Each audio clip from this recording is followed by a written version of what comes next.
stunning.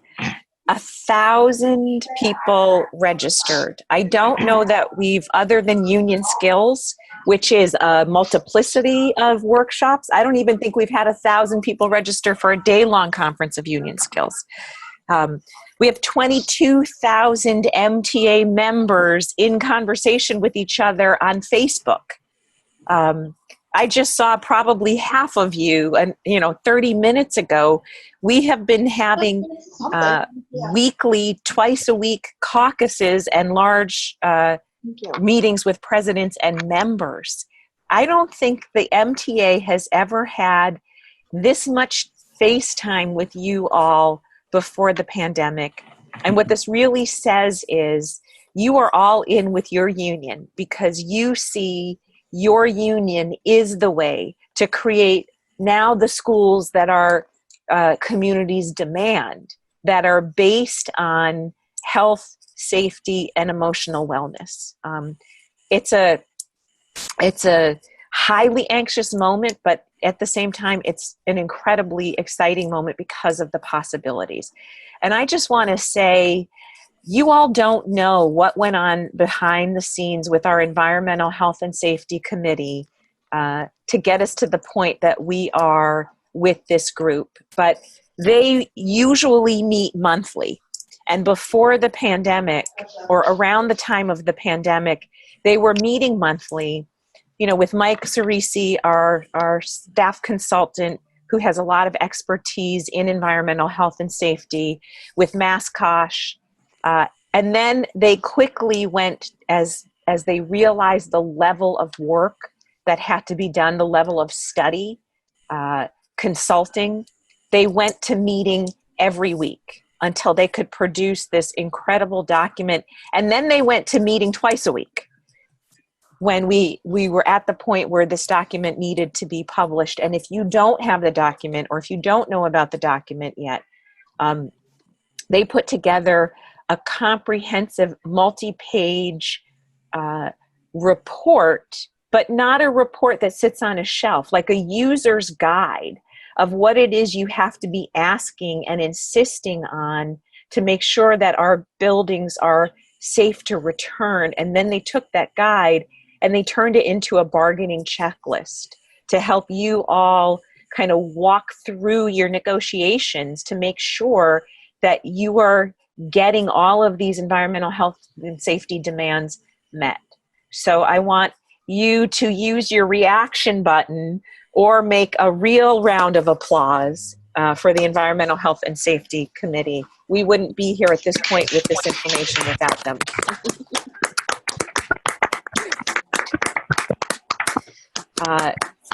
We are a labor union. This was their labor, and it was definitely a labor of love.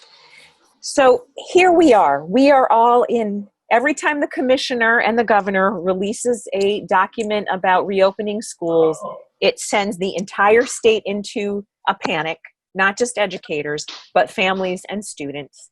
And quite frankly, it has sent some medical professionals into a panic with his latest release. What's happening here, we have to clearly understand the context. The governor is not interested in taxing the 17 Massachusetts billionaires whose profits increased by 11 billion in the first 2 months of the pandemic. I think I've heard recently their profits are now up to 17 billion. So what the Commissioner of Education has done was he selected the science, which we know is changing. Every day we get new information about how the virus is changing and what we didn't know from the day before, and new statistics about new cohorts of people who are getting sick.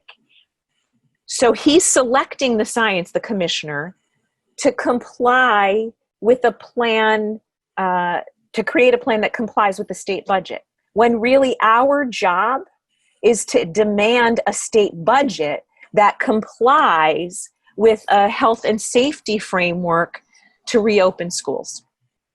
So what the MTA has done in a careful collaboration with the leaders, with the rank and file, as most of you on this call know by now, is we've created our own statewide bargaining set of 7 demands that we have presented to the Department of Education.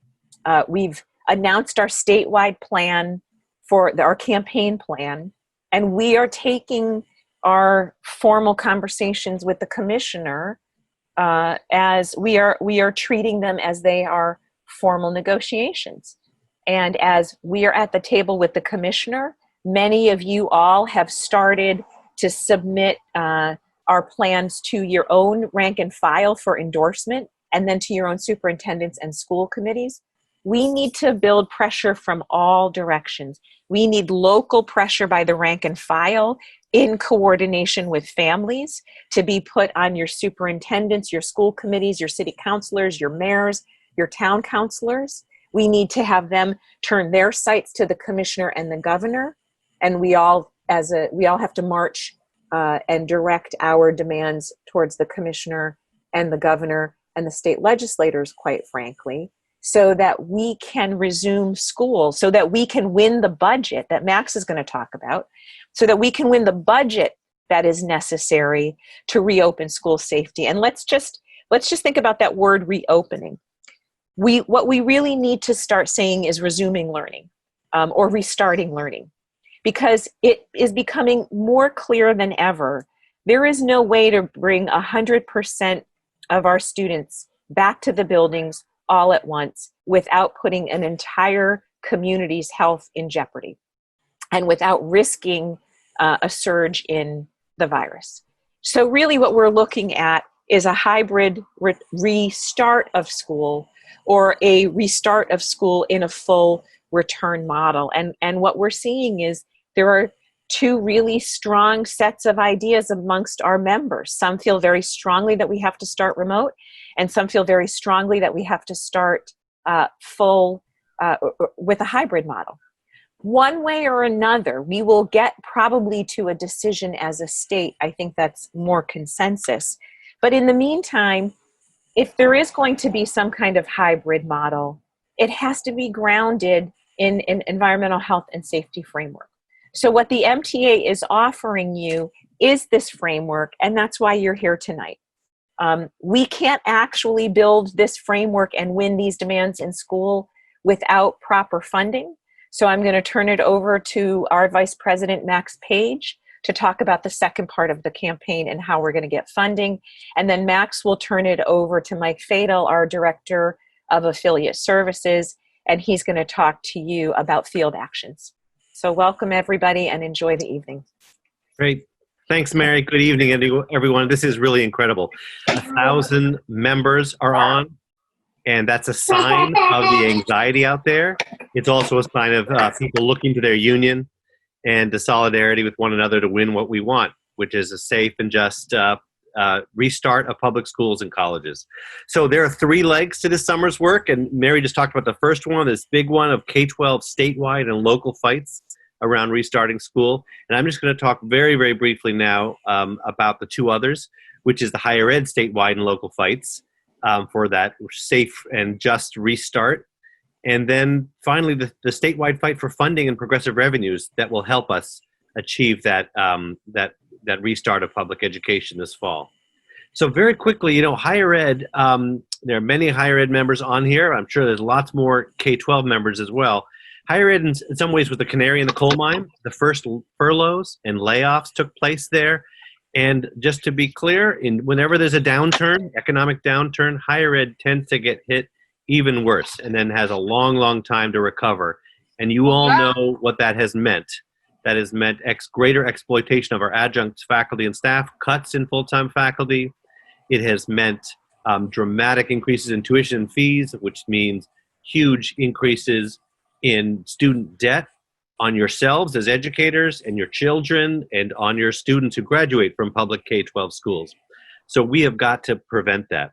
So the higher ed part of this is really launching this week. In fact, it's launching in a way tomorrow. We're having another big meeting of higher ed members, and I think the registration information may go up in the chat now. Have a big meeting for public higher ed. And we're also going to be urging you to sign a petition to support our public higher ed members. Then in each of the coming weeks, we're going to have a series of actions that will really bring focus on our state universities, community colleges, and the UMass system to make sure there is no layoffs and that there is full funding of our campuses so they can be safe on the return. So that is the higher ed side. I will also say you will soon see a pretty intensive social media campaign that's directed to make sure that our employers, the public colleges and university presidents and chancellors, do right by their employees and by their students. So now in all of this, you may be asking, well, how are we going to be funding this? How are we paying for this? The state is in dire straits. So that's why we've had throughout the summer, you may have seen the Now More Than Ever logo, the Now More Than Ever campaign. And what I want to really highlight tonight is simply this very simple formula, which is funding equals health and safety. In other words, without the funding, we cannot have safe and healthy schools or colleges and universities. Funding is a key part of the equation here. So at the state level, these things cannot be solved in every school district. We need the funding from the federal government, and we've been advocating for the passage of the HEROES Act, and we'll talk about that a little bit later, as well as at the legislature to make sure they continue their commitment to the Student Opportunity Act, the funding, the law that we all together passed last November. And we need to make sure that's a baseline of funding for public K-12 schools, and that there's sufficient funds for K-12 and higher ed and for the protective equipment that we need. That cannot fall on the already strapped budgets of our K-12 schools and our public colleges and universities. So that's the kind of charge to our legislature that we need to make, but we also need to tell them they need to ask the wealthiest investors, the most profitable corporations in the Commonwealth to pay more in taxes in order to prevent catastrophic cuts to our public schools and colleges and universities. In fact, today is tax day this year, July 15th. And so today and all the next week, there are rallies put on by the Raise Up Math Coalition that we're fully a part of, and we've helped organize some of these to bring attention to this simple fact. And you'll maybe be able to see this at massteacher.org/betterway, which is a sort of a one-page sheet talking about progressive taxes. 17 billionaires in Massachusetts, 17 billionaires live in Massachusetts. Their wealth has increased.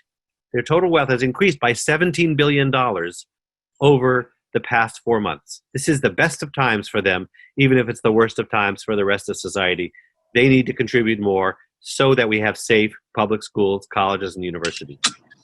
Final point I would like to make is an exciting new development is that we are going to be partnering with AIA Massachusetts. That's the American Institute of Architects in Massachusetts, to look both at short-term what design changes we need, what adjustments, fixes, repairs we need to our public schools, especially in colleges, to make them safe for some kind of reopening if possible, but also to look to the long-term problem, to really look at finally at the gross inequity in the physical quality of school buildings across our entire state. So that is exciting new development, and we actually have a statement that might go up, be shared with all of you, of a kind of a mutual commitment to work on this together, not just these next 2 months, but on into the next year, because the deeper problems that have been revealed need they need New Deal level fixes if we are going to truly have the kind of public schools and colleges that we want. Okay, that's my overview for now. I think we're going to come back to action steps towards the end, and I'm looking forward to the rest of the presentation. Thanks.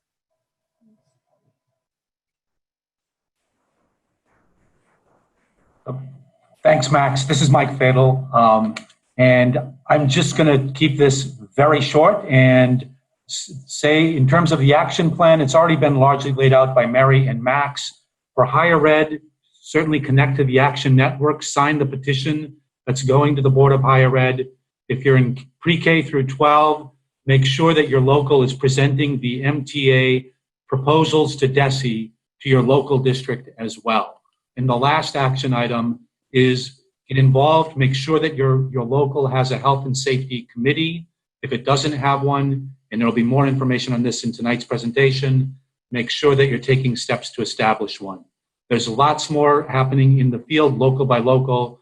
Connect with your local board or contract action team for the events and actions over the next 2 weeks. And I'm just going to turn it right over to Scott Fulmer, who's the chair of the MTA statewide Environmental Health and Safety Committee, for taking us to the next point of this meeting. Yes, I am, Mike. I am the chair of the Environmental Health and Safety Committee. Thank you.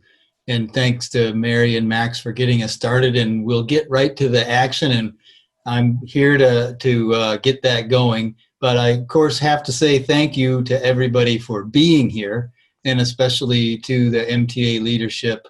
And in particular, the training and professional learning people who really made this all happen. And also, as the chair, I really have to say I'm very proud of this committee, and thank you to all of you guys for really enduring and working hard for the last several months, going way beyond what is normally expected, and rising to the call that we feel very strongly. And we've been talking and thinking a lot about what the union needs for the last several weeks, as Mary mentioned, and to see everybody here confirms what we believe, that there's a real need for information, a real need for people to share their thoughts about where they are right now, and then as time goes on, the need for action. And that's what these manuscripts are for. Mike Cerisi deserves a lot of credit for really being the backbone of the work, and he's going to present that information in just a minute. But now let me just tell you a little bit about Laura Panett, who is going to start off the action here with some information about the COVID. She is a mentor of mine. I've known her for 30 years. I'm at UMass Lowell, where I'm a grant-funded occupational health researcher, and she is a professor of ergonomics and epidemiology. She's held status at UMass Lowell as a university professor, which is the highest honor that you can hold there. And more importantly, I think for all of us right now, is that she has a great handle on the language and turning complicated technical issues into ideas that can move. So that's all I need to say, and I'll let her take it from here. Go ahead, Laura. Thank you. Thank you very much, Scott, for that kind introduction. You forgot to say that I'm a proud MTA member as well. So we're here dealing with a novel virus, but we have well-established scientific principles that still apply. This information is not novel. For someone to become infected with a pathogen, a virus or a bacteria or anything else you might consider a germ, there has to be a sufficient amount of the pathogen to cause an infection in the body, and it has to be live. It has to be able to cause disease. That's what we refer to as the source of the infection. And then it has to have a way to get into the person, which sometimes in the scientific jargon is labeled as a host or a receiver. That pathway to the body from the source to the person we'll refer to as the path or the route of transmission. And then the person has to be susceptible to infection. So the dose that is of this infectious agent is the amount, in this case of a virus, the amount that's present and on a pathway to us, and the amount of time that we're exposed. So that determines how much of it actually gets into our body. If we can keep that total amount low, below what the immune system can handle, then you might be exposed but not actually get sick. We are pretty much all susceptible, as far as we know, to the COVID-19. It's actually quite lethal in the human population, but it does seem that some people may have more susceptibility to others, and that's one of the many scientific questions that's still being examined. Next slide, please. So I mentioned the idea of the route of transmission, or the pathway. So there are three main pathways that we should be thinking about when we think about possible exposures to the virus, whether at work or outside the workplace. One is physical contact, that is droplets or contaminated material that you make contact with. So this is why we're paying so much attention to hand washing, for example, because if you touch something that's contaminated, especially if you put it at your eyes or your mouth, that's a route of transmission to your body. Then there are large droplets that can be propelled into the air and land on your face or mucous membranes. These don't travel terribly far because they're big. They can contain a lot of viral material. And then there are the really tiny, tiny particles that are also expelled when we talk or cough or sneeze or sing. They can travel much farther in the air. They can be suspended for even hours, at least in laboratory settings. It's been documented that these nanoscopic particles can be still circulating in the air many hours later.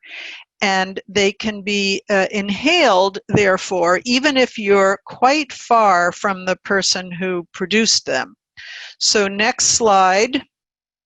This is not a very appealing picture, but this illustrates really well the large drop. This person is sneezing or coughing, and we can see the large droplets, which are falling down from the person. They're arcing downward towards the floor. They don't travel very far, but they do contain a lot of material. We also see a cloud rising upward from the person's mouth.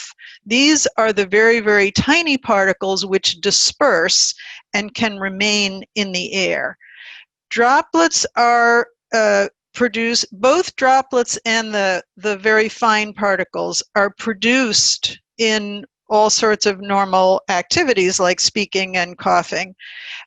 These produce particles of all sizes. And another complication is that the larger particles, because they contain a lot of moisture, the moisture evaporates, so those particles become smaller, and therefore might even increase the concentration of tiny particles in the air. Also, as we can see, the concentrations are highest in the vicinity of the source, right? So if you're up close to that person, you're going to get a bigger dose. But it's a continuous function. It doesn't suddenly drop. There's no magic number at which all of a sudden it all disappears from the air, and especially not for the tiny particles. The smaller they are, the longer they can remain floating in the air, and the farther they can travel from the speaker. Next slide, please. So when we think about these routes of transmission, we're still not really certain what percentage of cases are caused by each of these three routes of transmission. So I've put some notes here about what's considered important. Important to an epidemiologist means what proportion of cases are caused by it. So it seems that most people are actually thinking now that direct physical contact is not the primary, is not a big way that the virus is being transmitted from one person to another. That doesn't mean we should stop hand washing, but it does seem as though most of the cases are happening either because of droplets or aerosols, the nanoscopic particles in the air. While the scientific research is going on this question, we should be trying our best to prevent all three of these. They don't cancel each other out. This is a really terrible virus. We don't want to be taking risks by saying, well, we're just going to focus on one and ignore the other two. We should be applying the precautionary principle, which says that in the absence of scientific certainty, we should take extra precautions to try to prevent any disease. I mention here about the CDC saying that aerosols are unimportant because it's unfortunately a political obstacle in some situations to getting the level of prevention that we need, because what the CDC says is then picked up by the states, and that's picked up by the governors, and that's passed down to state agencies. And so if aerosol transmission is not getting attention at a national level, and actually it's been downplayed by the World Health Organization as well, then that means that we need to put some extra effort into making sure that the scientific evidence about the importance of aerosols gets full attention. Next slide, please. So in a nutshell, where is the risk high? When you're inside an enclosed space like a building, especially if there are a lot of people there breathing out into the air and where there's not good air circulation.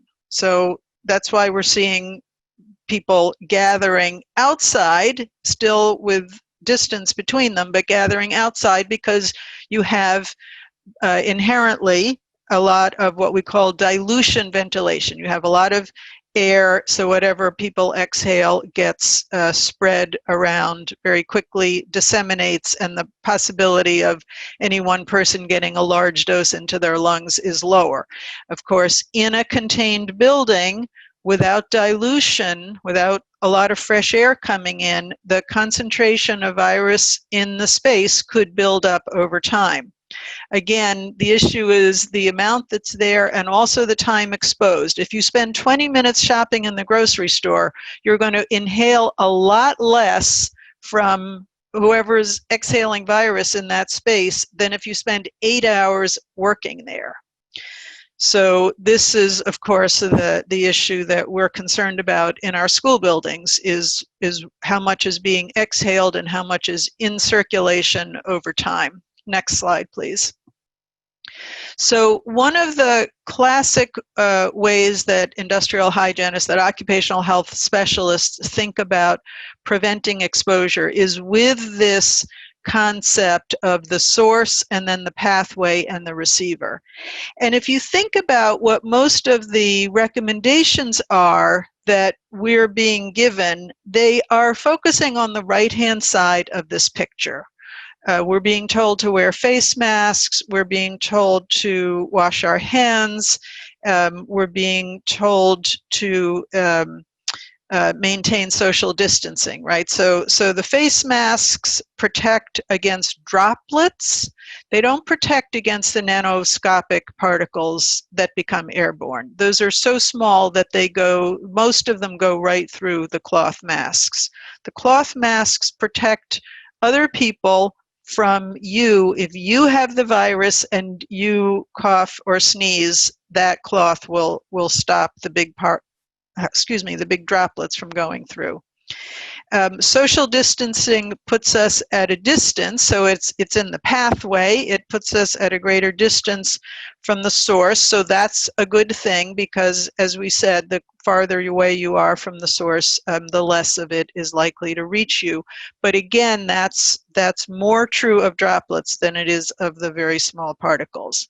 What we need is more attention to the left-hand side of this diagram. Now, the picture obviously is referring to a chemical process in a factory, but if we think of ourselves, people, as the source, and mobile sources too, and many of us potentially being infected without knowing it, then we have to think of every person as a potential source in the building. So how can we practice primary prevention and isolate the source from people who might get sick? So ideas that have been in use right now have been limiting the numbers of people who go into a building. having staggered entry and exit times so that people aren't all near each other at the same time. Obviously, as we were saying, increasing ventilation. We need to be sure, though, that that HVAC systems, if they're present, if there's a functioning ventilation system, that it supplies clean outdoor air, that it isn't just recirculating the air within the building over and over and over again. In a lot of schools and university buildings that are old and which don't have good ventilation systems, they may not do a good job of filtering. It might be possible to put in better filters that take out more of any circulating virus in the air, or we may need to go to other kinds of retrofits. We may want to put in germicidal ultraviolet light that can basically sterilize the air as it circulates through the system. We might even want portable HEPA filters, portable air cleaners in the rooms, perhaps near the students, or multiple ones in a room to reduce the amount of virus in circulation. So different solutions are going to be feasible, practically and economically feasible in different situations.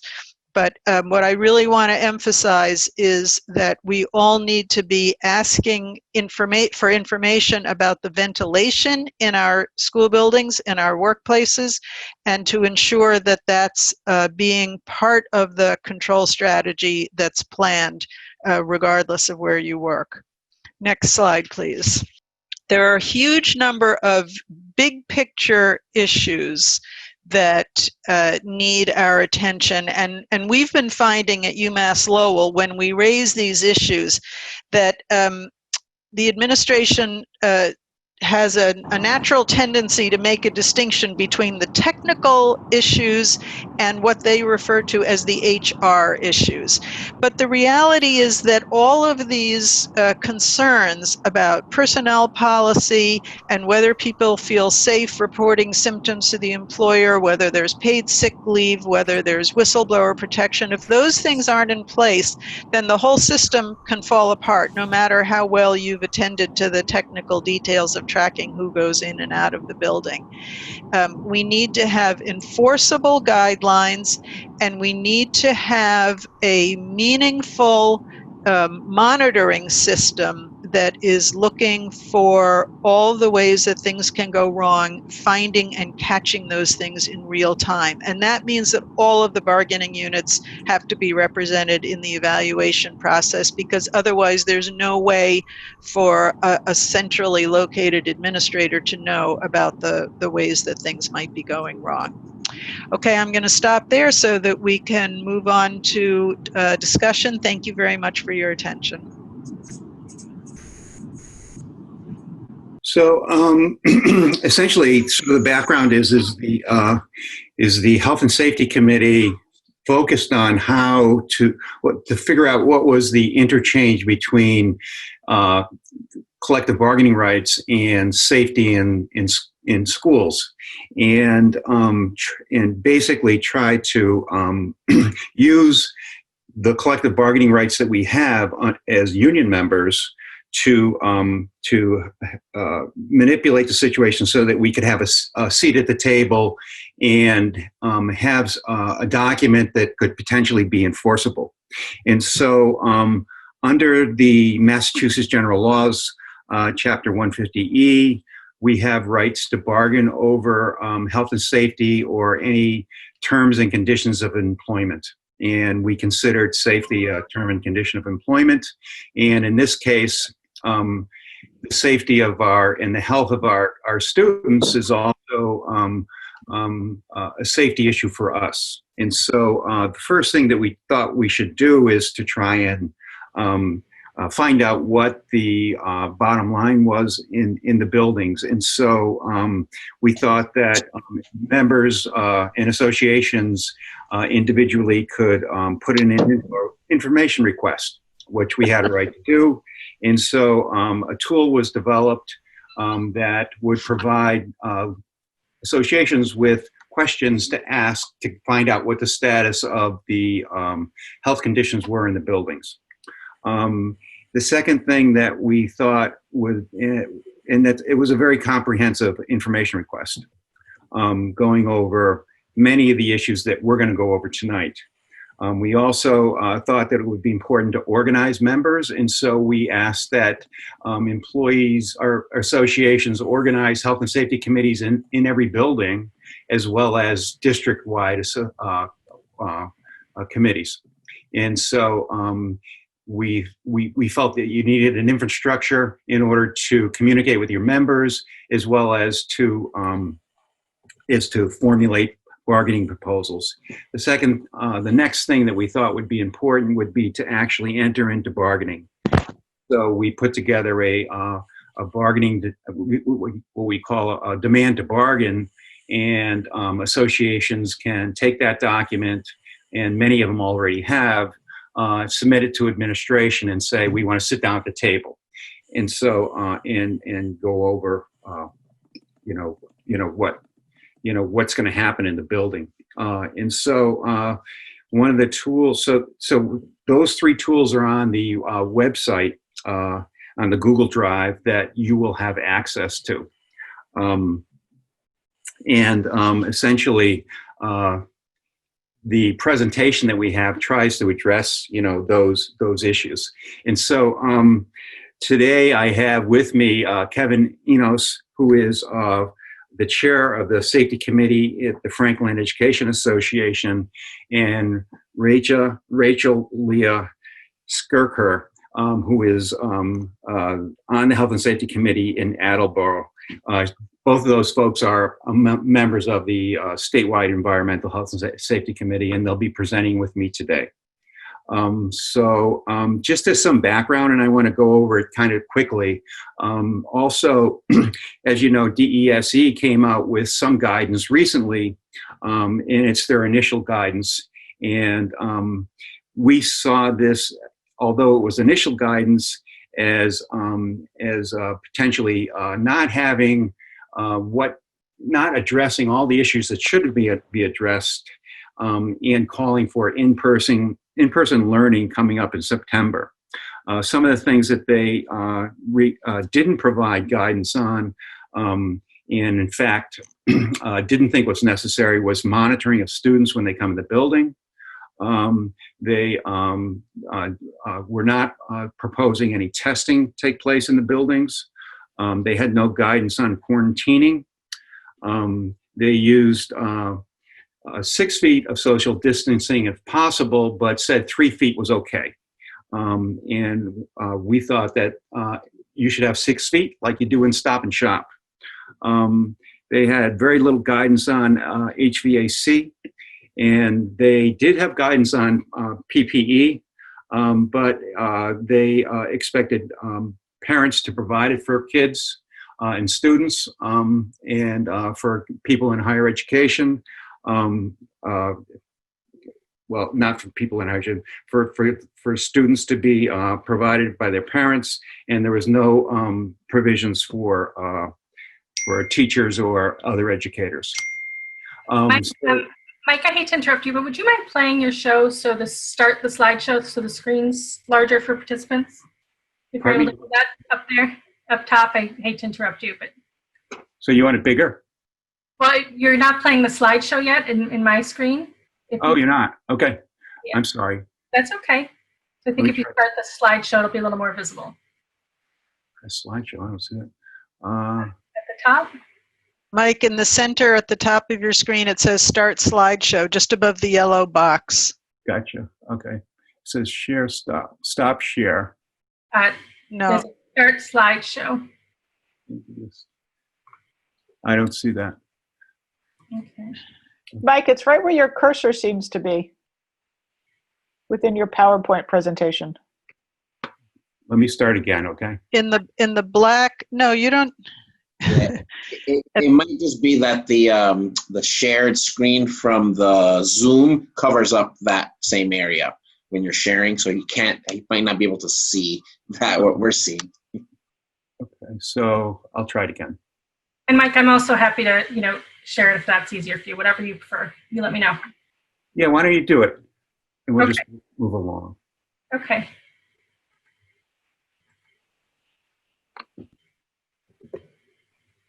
People got to see our teamwork. Let's see here. Share. Okay, and then you can just tell me when to advance slides, okay? Okay.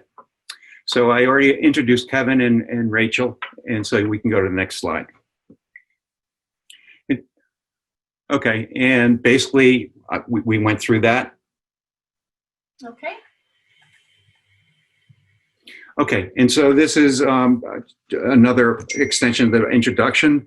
And so basically, the reason that we wanted the reason we chose the form of bargaining is because there's certain rules with bargaining that the parties have to act in good faith, and it allows you to enter in an enforceable memorandum of agreement. We have suggested bargaining language in our tool, as well as supporting scientific guidance for the bargaining language that we suggest. There are 19 bargaining subjects on the MTA Google site, and today what I'll do is address 10 of them, and hopefully get people that have viewed this to the point where they can feel comfortable with using the instrument themselves. We will also review a checklist that can be used by leaders in the buildings. These documents are on a Google Drive and can change as information emerges as conditions change. At the bottom of this slide, you can see the link to the Google Drive to get access. So please go on to the next one. Next slide.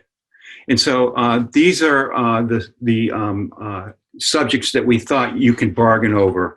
The meeting with the association and the employer is a formal meeting with certain rules, as we had talked about before, that are relative to Chapter 150E. We'll discuss social distancing. As I said before, there's a dispute between Department of Education, 3 feet, and CDC, which is saying 6 feet. We feel that 6 feet is safer. HVAC, it's not really addressed in a comprehensive way by CDC, DPH, or DESE, and we address it. It'll give you a step-by-step approach to dealing with improving and making sure that your HVAC system is working as well as it can in the buildings. We provide information on hygiene practices, which are key to reducing exposures. We provide information on cleaning and disinfecting. We use a CDC and other protocols that provide safe methods for cleaning and disinfecting. We provide guidance on dealing with a suspected or confirmed case that may come up in your school, as well as isolation space, which is recommended by the CDC. We do advocate for testing, and we advise, and it's consistent with many academic and other regulatory agencies who also advise around the benefits of testing. Next slide, please. So we also talk about contact tracing and quarantines and testing protocols,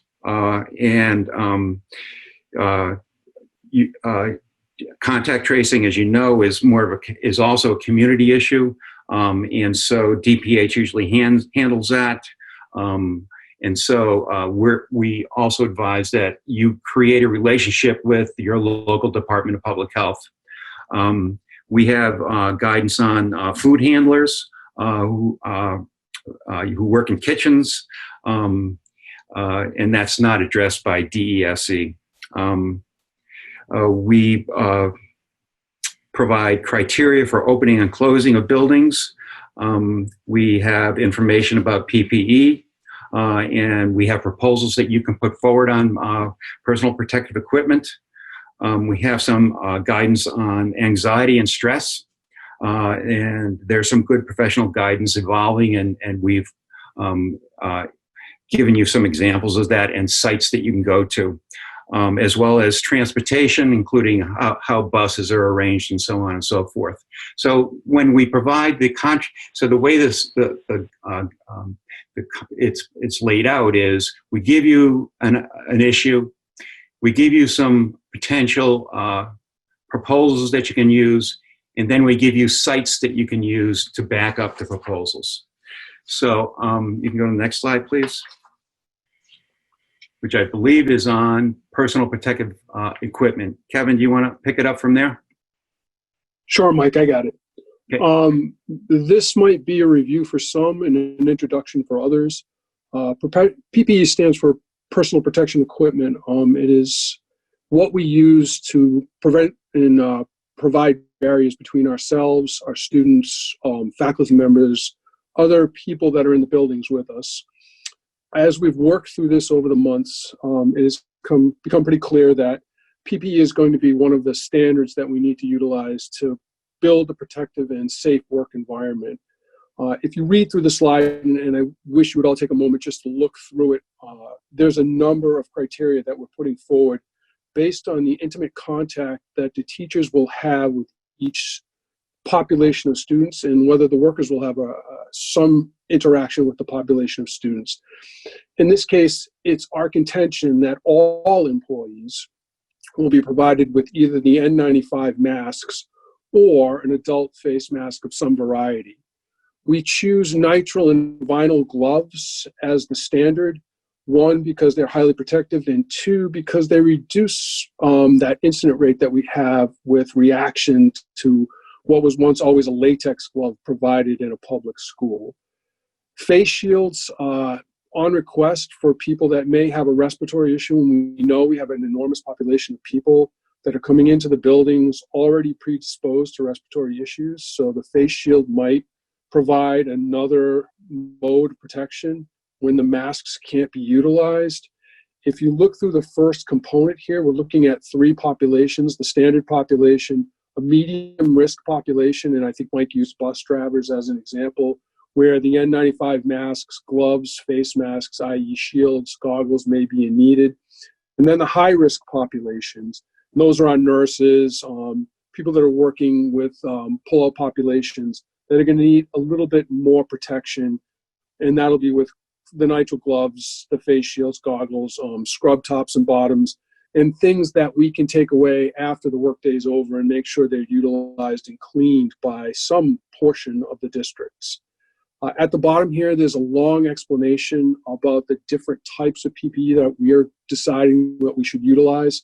Nitrile and vinyl, again, because of their low incident rate with reaction.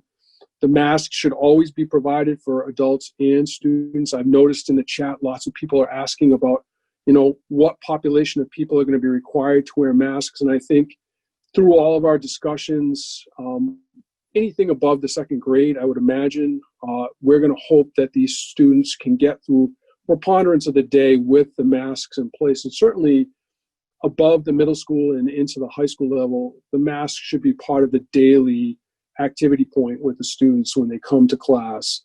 Hand sanitizers should always be provided. Again, we want to move away from the hand sanitizers that have been provided over the last few months that have the methyl alcohol in them. And we're hoping that the districts understand that a lot of this large volume hand sanitizer that's being put out right now is a little bit dangerous. And we want to go with some standards that, are constructed appropriate for the students. You can go to the next slide, Courtney. This is giving you guys the standards in place. The first one is the OSHA standard, which is 910-134. That's your right for respiratory protection. When Massachusetts went last February or 2 Februarys ago to an OSHA standard district or a standard state, you have rights, and part of them are protected in this 910-134. The other components are, again, part of the OSHA standards, which, again, tell you where and what you're allowed for.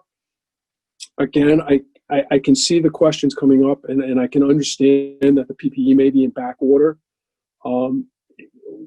MTA is going to sit there and we're going to push forward with the idea that the PPE should be in place before we can bring anybody back. I mean, I think that's the idea that we had in our meetings. It certainly was what we all discussed over and over again. And that's really what we're looking at. Again, I'm going to turn this back to Mike so he can move forward. Again, if you have questions, please, I guess we're going to put them into the chat now, opposed to putting them into Google document unless they're going to go into a Google document. Thank you. Mike, this is back to you. Yes, so this is social distancing. If you'll take some time, you can take a look at this. These are the issues we think that should be discussed at the bargaining table. DESE is, and actually WHO is saying that 3 feet is sufficient. CDC, OSHA provide for 6 feet, and we're advocating for 6 feet of distance between people.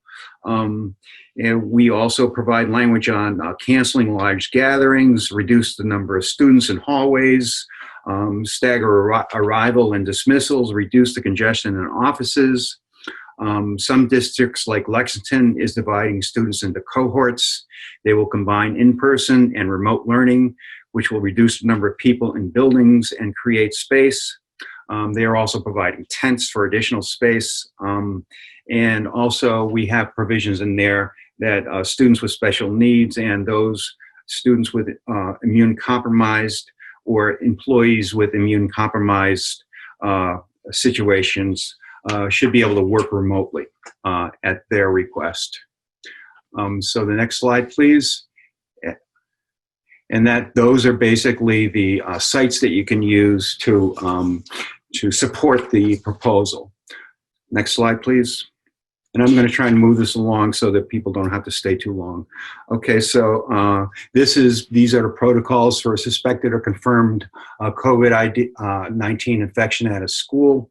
So the CDC says that this basically comes from CDC, that they should separate the suspected person, send him or her home or to the nurse. We suggest that that person get tested. We also think that there should be contact tracing among individuals that may have come into contact with an infected person or a suspected infection that were in 6 feet for 15 minutes. We suggest that they dismiss students and start a cleaning process. The cleaning process, next slide, please.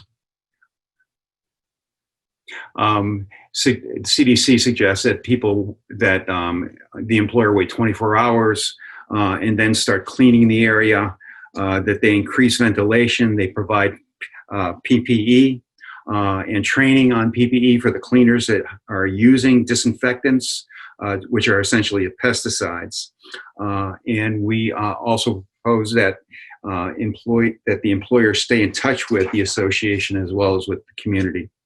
And so the next slide, please, supports the notions that we've just talked about with the site that's listed below.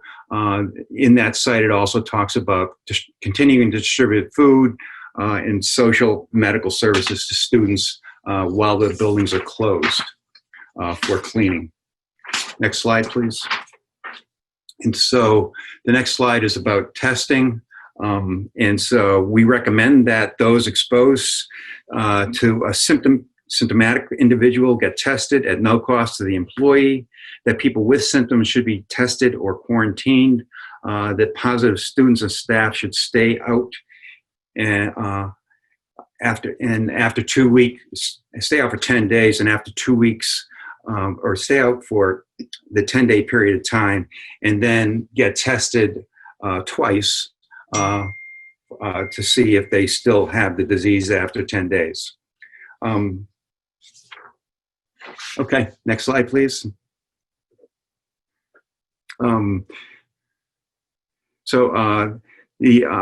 We also feel that there should be a isolation space provided.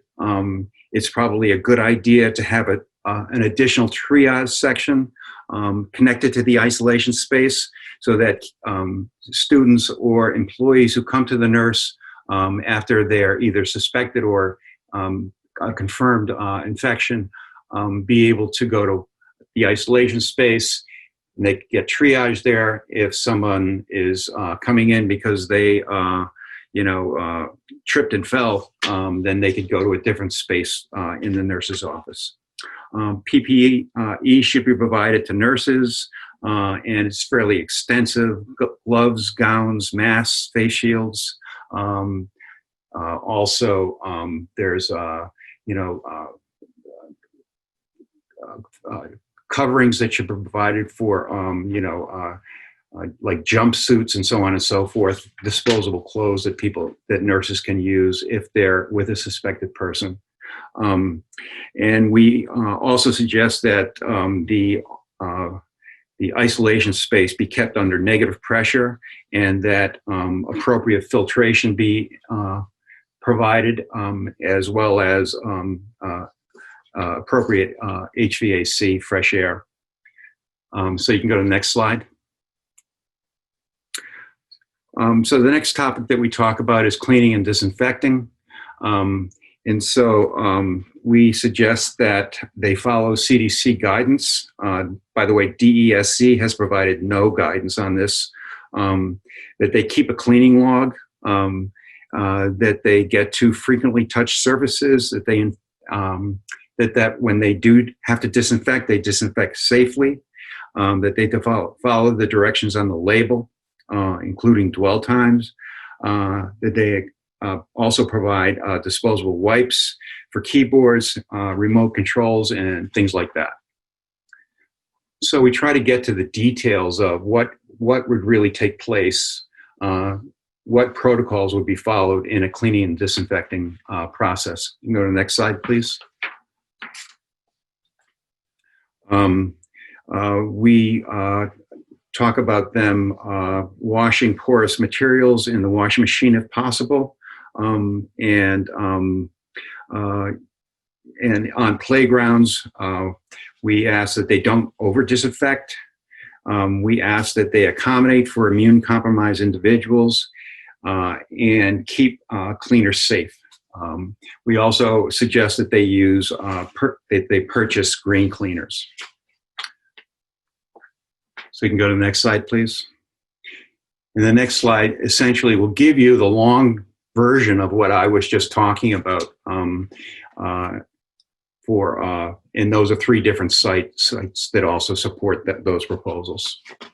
And once people start to get used to this document, they can see the summary of the proposals that we're making, and then they can start to study if they want, and I think they should. I encourage people to do that, is to look at the sites and to see exactly what CDC is saying. And then if you are bargaining, bring the documents into bargaining and show that they are supported. Okay, next slide, please. So there's very little guidance on HVAC systems.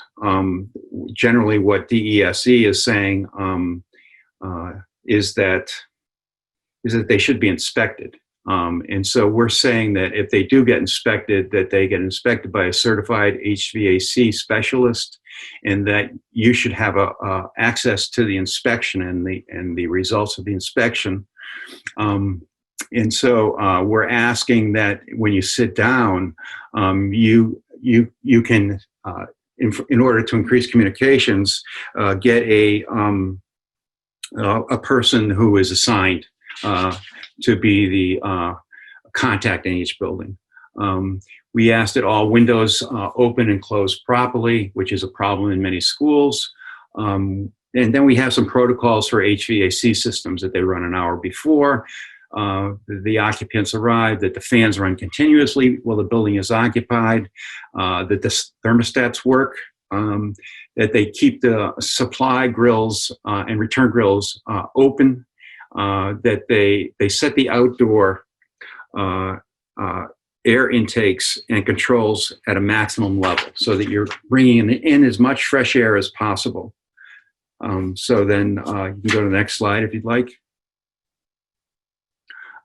We ask that, again, that accurate thermostats be provided, that the supply and return grills and register be kept open, that high efficiency MERV 13 or more filters be used, that humidity levels be kept between 40 and 60%. We think that in some ways the higher the better, because with more humidity, aerosols are more likely to drop to the ground as opposed to remaining aloft. If they're using freestanding fans to blow air, it shouldn't blow from one person directly past another. And then there's one more slide on HVAC. Okay, we ask that all water leaks be sealed on the air handling units, or if there's any water in the univents or other heating operations. We ask that exhaust air be operated an hour before the start of the day, and that it be run continuously. In many of the buildings, the exhaust fans either don't work, or they're broken, or they turn them off so that it's cheaper to heat the building. And so we ask for this anyway, but we ask that these fans be run continuously during the time that the building is occupied. And finally, we ask that regular meetings take place between managers to maintain the integrity of the system. And so the next slide, please. And so here are the resources. It's an ASHA resource for filtration. One of the other things that we talk about when you read the longer guidance is, I think Laura had mentioned, providing ionization or ultraviolet light as a way of disabling the virus. As well as this link will provide you with air exchange levels that are being recommended in school buildings. So you can go to the next slide, please. So this is kind of so it looks like in many of the K-12 schools that lunch will be provided in classrooms instead of in the cafeterias, and that students would be bringing their own lunch or receiving lunch. We think that if they receive lunch, it should be plated or pre-boxed. That they will eat in the classroom and in a designated area, and that materials be disposable, so they can be discarded, and that they get discarded safely, so that it's in a lined trash bag. Then we start to talk about integrated pest management, because we anticipate that there's going to be a lot more pests in the building if people are eating in the building every day. And so we go into details on how to increase the level of integrated pest management. So you can go to the next slide, please, Courtney. We ask that housekeeping be increased where food is eaten. And to keep everyone accountable by creating a communication system with a logbook. And so if there's a problem with pests, or mice, which is probably going to be the most likely pest, that if there's a complaint, that it be logged, that there be follow-up, and accountability around whether the issues are being dealt with or not. And that the employee themselves get a response in writing to a complaint. We ask that that access issues around doors, door sweeps, cracks in the foundation, that they be sealed. We ask that water be eliminated from like the HVAC system or under sinks or any of the many leaks in the roof. But it's best to eliminate the water in a building, and it cuts down on the pests. You can insulate pipes and try and go after the leaks. So next slide, please. So the next slide deals with hygiene practices. One of the best ways to avoid infections, or one of the ways that we're talking about, it's very, very, very popular, is to practice hygiene, good hygiene practices. And so we ask that people be trained in best practices around hygiene, that we make sure that the sinks, the hot water and the cold water are working, that you have cleaning supplies, that you be provided with designated cleaning stations. And so there could be cleaning stations that kids can use as well as adults. So the next slide, please. And these are the sources that we used that would give you detailed information on the best hygiene practices. So the next one, please. And so it's getting close to the end of this. And so one of the things that's important is that you establish a good health and safety committee. NEA has some good language. It's on the Google Doc in the bargaining section. And so you can go there and get the health and safety language. The employer shall meet at least weekly with the association to share information. The association, we want to make sure that you can meet regularly, and we want to make sure that you actually reach a memorandum of agreement on all the particular issues that we're talking, the 19 issues that we have for you to look at. We want to make sure that you get access to the local DPH, Department of Public Health. They have been working with systems over the summer and creating protocols. And so the information request should give you some information on what communications have taken place with the Department of Public Health. And we would like you to be at the table when agreements are reached with the Department of Public Health around things like contact tracing or testing. So the next piece is the checklists. So Rachel, do you want to take this? Thank you, Mike. Okay. Hi, my name is Rachel Skirker. I am part of the Attleboro Education Association, and I am the head of the Health and Safety Committee there, and I'm also on the Environmental Health and Safety Committee with MTA. This checklist came about because once you realize how overwhelming this all is, we know that perhaps we don't have enough Mike Cerises in MTA to help us with this. Mike Cerisi, if you have not worked with him, he is the most knowledgeable person on all things that have to do with this, and there isn't enough of him for all of our locals to have. So I came up with the idea that we needed a checklist so that there could be a place where all the questions were that needed to be covered, along with the checkbox itself to say, yes, it's been covered, or no, this is not good, and then along a place with a notes.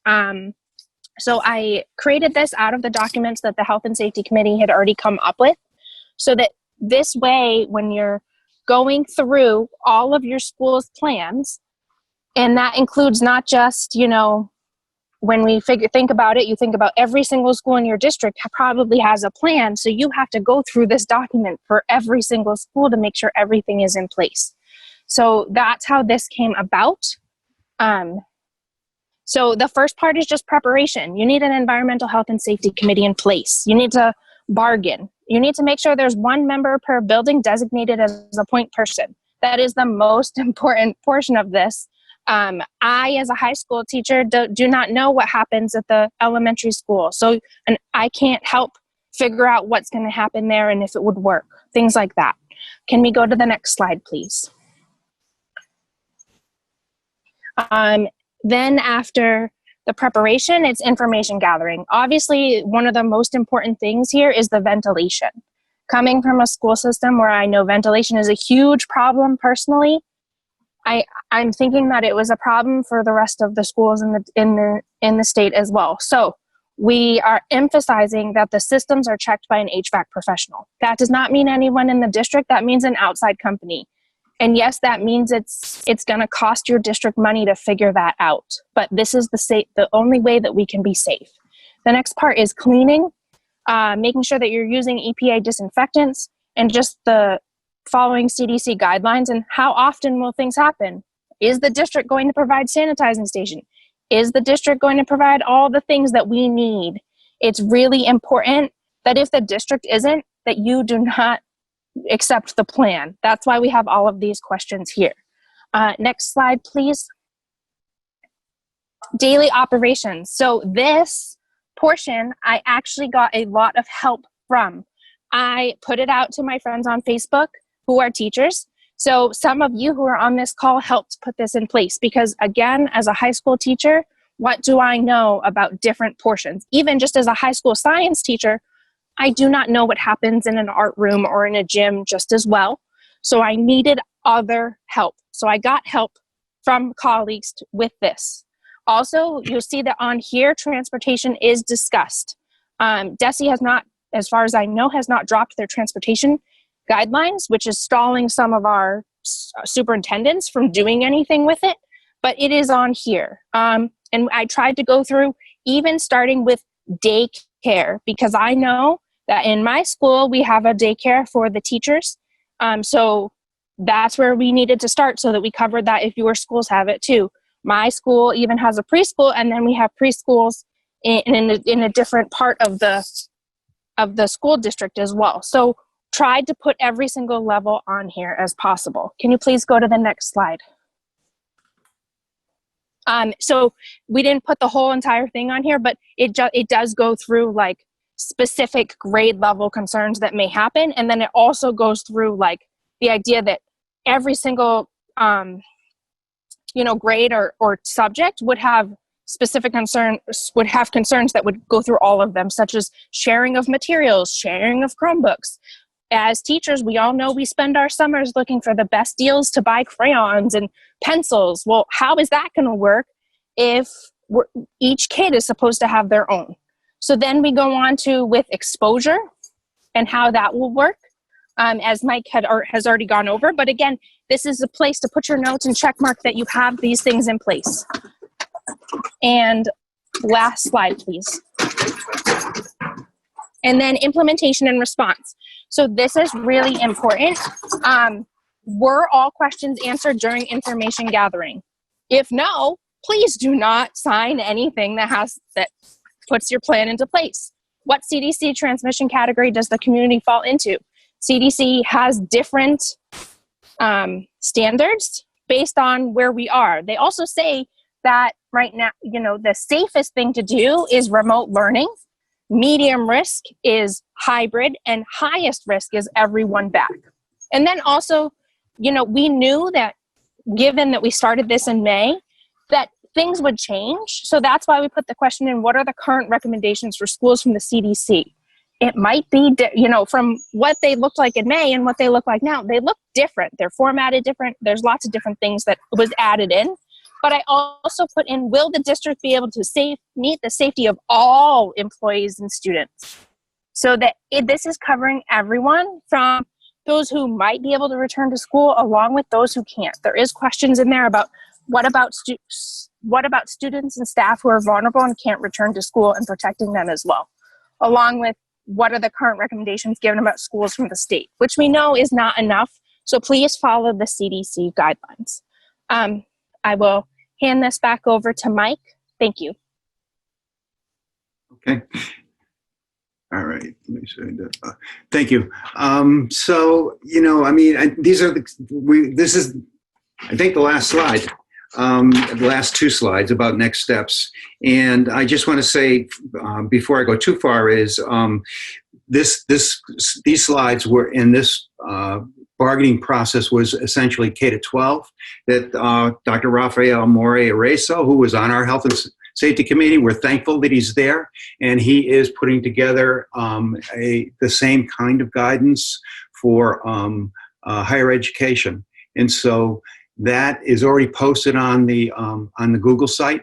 And so you would have access to documents that would be relevant to higher ed and at your disposal. And so whether you're in higher ed or whether you're in a K-12 district, you got to get a committee together. You got to organize.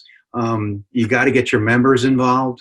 It's very difficult this time of year, but I think that it's unfortunate we got to do it, but you got to do it. You got to, get a committee together, put in an information request to management, use the tools that are on the Google site, and demand a bargain.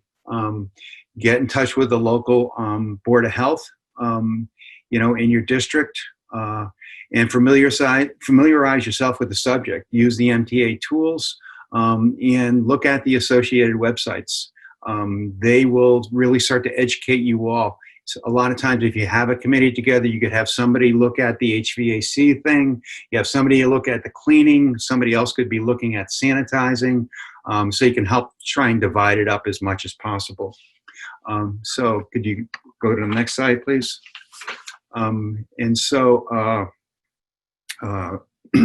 If you have, many locals have email addresses for the members. And so you can update your local membership by using the email addresses. Do things electronically as much as possible and let people know that a demand to bargain went in, and that the information requests came in. You're talking about things and you're discussing what will take place. Decisions are going to be made locally. And so, what happens in Lexington may be very different than what happens in other cities. The urban areas, the suburban areas, and the rural areas may all be different, but the decisions are going to be made locally. And so it's important to get into that group of the decision makers that include the Department of Public Health in that region, as well as management in your district. Contact neighboring associations, and work with them. They're going to be struggling the same way you all are. Set up a communication system. There's a charting method can be used. You can issue newsletters, and there are several different regional coalitions that exist. And maybe you can get your president or other representatives of your association to work with these coalitions. For instance, on the Cape, they have one.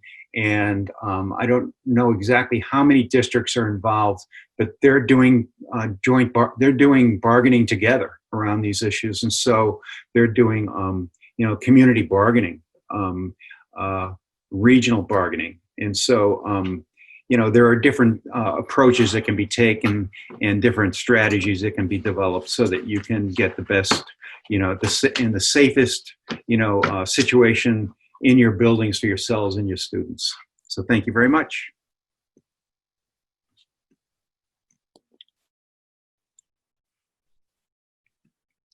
Yeah, I just think. Thank you, Mike. You're welcome. Thank you, everyone. Mary and Max? Yes. Okay, so they are amazing. Like, this body of work is so dynamic and so important. Let's use your reaction button once more to give them a round of applause. But I really have to say, I love what's going on in the chat. The more Mike was presenting a list of requirements to make the building safe, the more you were naming all of the problems of eating in the room, of your buildings not being able to do this. You essentially were coming to the growing awareness at the chat that these requirements cannot possibly be met. And somebody even said by the time we lay all of this out, they might figure out that this is not feasible. This is not feasible. Returning to our buildings in the conditions that they are is not feasible. And we're a union. And we do need the recommendations of our Environmental Health and Safety Committee. And we do need to create our own environmental health and safety subcommittees in our own locals. And we do need to bargain. But our job is not to solve the problems that the state has created through disinvestment in our public schools. And our job is not to solve the problems that the employer is either unwilling or unable to solve. Max and I met with Senator Jason Lewis today, and when we pushed him on where he stands on the budget, do you know he had the audacity to say to us that they can't do their job because they don't know where the revenue streams are coming from? Well, Senator Lewis, if you can't do your job and raise money for public education, then how the hell do you think we can do our jobs? Why should we do our jobs if they won't do their jobs? So here's what our real job is. Our real job is to organize, and in this moment, to lay down demands and draw our hard lines in the sand, because nothing short of our lives is at stake here, period. So now more than ever, we need to fight like hell. Now more than ever, let's just take this list to your school committees and your superintendents without a demand to bargain and actually lay it on the table and say, when you fix each and every one of these things on the list, that's when we'll come back. Let's actually show up at the commissioner's office. Let's show up at the governor's office. Let's show up at Jason Lewis's office and say, when you fund all of the things that need to be fixed on this list, we will come back. But until then, we're not putting our lives, the lives of our families, the lives of our students on the line. So here's what we need to be doing. You know we're in negotiations with DESE. You all have the MTA proposals. You form your contract action teams. You get talking to your members. You get talking to the families. You get them to endorse that proposal. You send that to the school committee with this demand from the Environmental Health and Safety Committee. You get your local actions going. You get your regional actions going. We get our statewide campaign going, and we light the state on fire and say we are not returning unless and until you create the environment that is the environment that we need. And if we're going to do remote learning, we're going to do it on our terms. It's going to be creative. It's going to be joyful. We're going to include every single personnel in the schools to come up with our plans. And we are the ones who are going to protect the health and safety of our students, our families, our educators, and our children. And that is the work ahead of us, friends. Max? Thanks, Mary. Well put.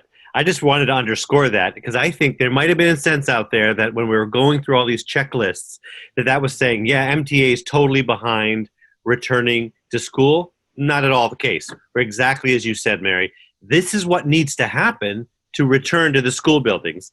And as many of you were saying, that is not possible now. And frankly, at the moment, the federal government, the state government, DESE is failing us and failing you in making it possible. So, but nevertheless, this kind of list and kind of the information you got here tonight is what you'll need going forward. When we look, if there's no in-person school this fall, it's looking forward to January beyond, because the problems that we're trying to address now have been there for years in many places. So we have a chance now to fix them. So I just wanted to make sure that people on the chat understood that this is not MTA saying, don't worry, folks, we're definitely going back. Not at all. We are setting the bar high and saying, you, the political class, legislators, DESE, you need to respond so that educators, students, and their families can be safe. I want to highlight a few action steps on what we need, whatever kind of education we have, in-person, hybrid, completely remote. Starting, number one, Student Opportunity Act. We need to make sure that we get that fully funded. And I think they're going to put in the chat a way that we are, through our Fund Our Future campaign, asking people to record what you just said in the chat. Some of you made very, very powerful, eloquent statements.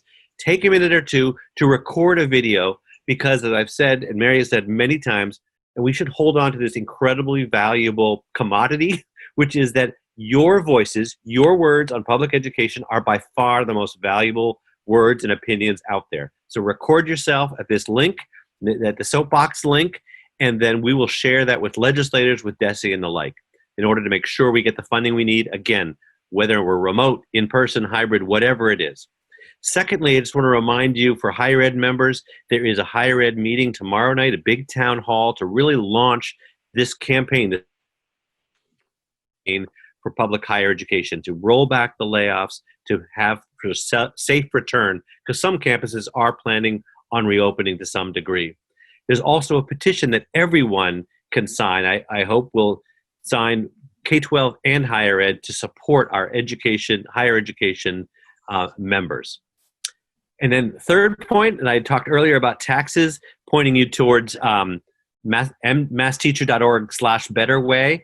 And you can read up, if you want, about those 19 billionaires. Sorry, I was wrong. I said 17 billionaires. It's 19 billionaires in Massachusetts who saw their wealth grow by $17 billion. 19 people, $17 billion more. Some of that gets shared for the common good and for our public schools and colleges. There's also, this week and next week, are these rallies for progressive taxes all over the state. I think one's going to be in Framingham, one's going to be in Springfield. There's one in Greenfield on Friday, and several others in the metro area. So you'll see, I think, a link up on that from Raise Up Massachusetts. It would be great if MTA members showed up to speak about the need for taxing the wealthy investors and profitable corporations for our schools and colleges. And then, since someone just mentioned the MCAS, maybe I could throw this in the chat since someone brought that up. We are also, as part of those 7 proposals that we put on the table to DESE that Mary talked about earlier, one of them is that there should be no MCAS. That should just be an obvious thing, that this is the last thing we need to go back to. And so we have been helped collaborate on a very good bill that would actually have a 4-year moratorium on the MCAS. And there you can sign on and support that, because that is, frankly, it's a health issue too. The stress and trauma of those kids having to take those tests, especially under these conditions. Already it's bad under normal conditions, even worse under these conditions, make the MCAS, frankly, a health issue as well as an educational issue. So those are some 4 steps that taking at the statewide level to advance this work. Great, thanks.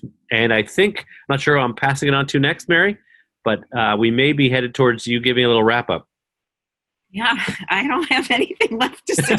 That was good. You said a lot right there. I have a few things I can say. Good. Thanks, Jordan.